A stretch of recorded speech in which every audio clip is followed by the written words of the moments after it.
Hey everybody, Dr. McCollum here making my keto coffee first thing in the morning. And I'm going to make a little fun one. I'm going to use some vanilla extract. I'm going to put a splash of that in with my whipping cream. Now I like to use whipping cream.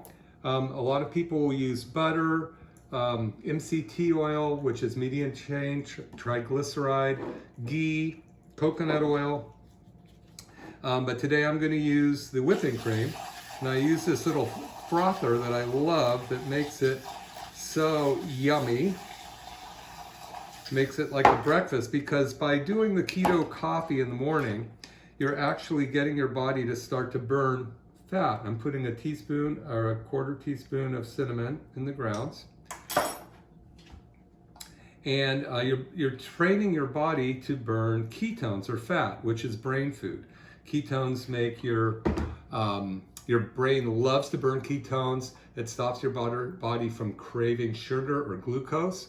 So by doing the keto coffee in the morning, you actually will start to, as your body's learning to burn these ketones, you won't get hungry till 1 o'clock in the middle of the day.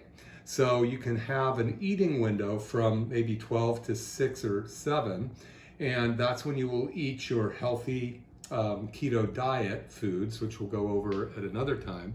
But so this is kind of a little twist. Now some people like to put a little peppermint oil in here too.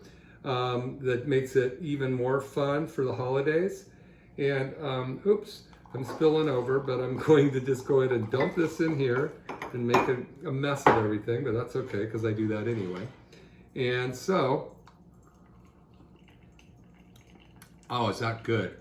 We got the cinnamon, the cream, and the vanilla.